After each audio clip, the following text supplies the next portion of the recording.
Good afternoon dear student. आपने भक्तिन कहानी का 2 वीडियो पढ़ा। द्वितीय परिच्छेद तक भक्तिन कहानी के विषय में हमने आपको बताया कि किस तरह भक्तिन के पति स्वर्गवासी हुए और पति के स्वर्गवासी होने पर भक्तिन ने अपने बड़े दामाद को घर का जमाई बनाया।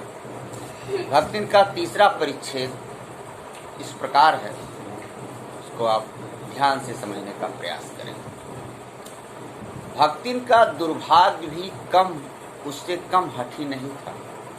तब जो उसका दुर्भाग्य है वह भी बहुत हठी था, बहुत जिद्दी था। उसके भाग्य में दुर्भाग्य ही लिखा हुआ था। इसी से किशोरी से युवती होते ही बड़ी लड़की भी विधवा हो गई।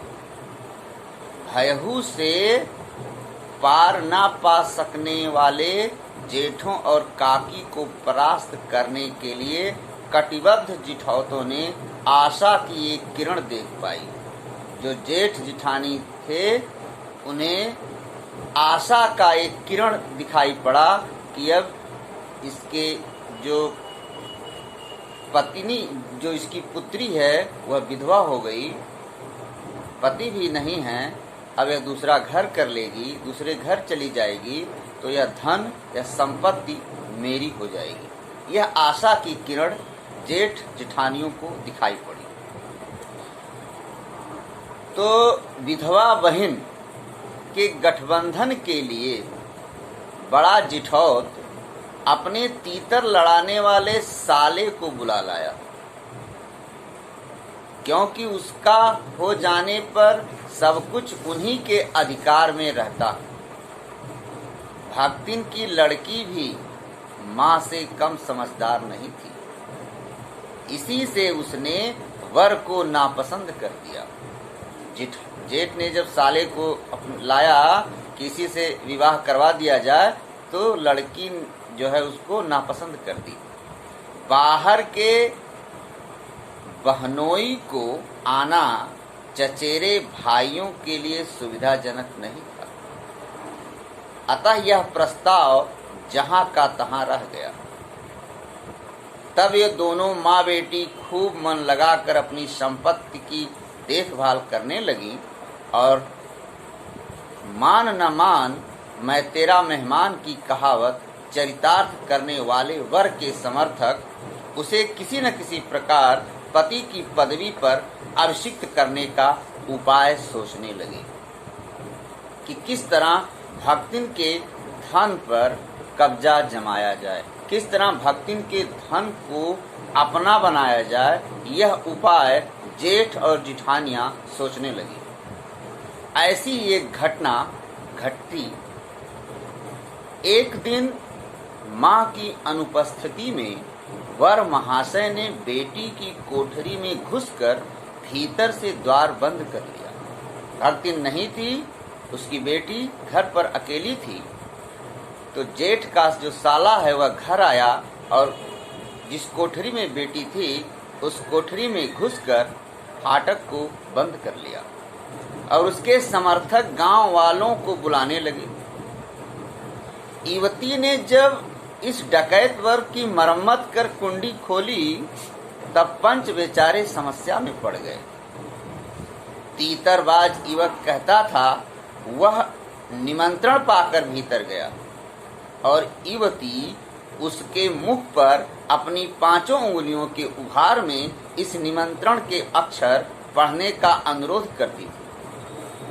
मतलब जो साला था, जो आया था, घर में घुसा था, वह कह रहा था कि मुझे निमंत्रण मिला है लड़की के द्वारा, तब मैं कोठरी में प्रवेश किया हूँ। लेकिन उसके गाल पर जो तमाचों का निशान पड़ा था वह यह बताता है कि वह झूठ बोल रहा है।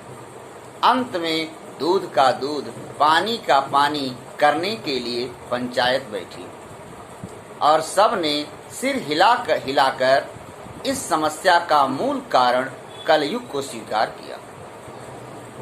अपीलहीन फैसला हुआ।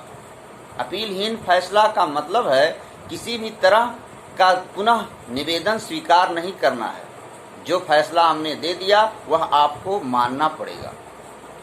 अपीलहीन फैसला हुआ कि चाहे उन दोनों में एक सच्चा हो, चाहे दोनों झूठे, पर जब वे एक कोठरी से निकले तब उनका पति रूप में रहना ही कलयुग के दोष का परिमार्जन कर सकता है।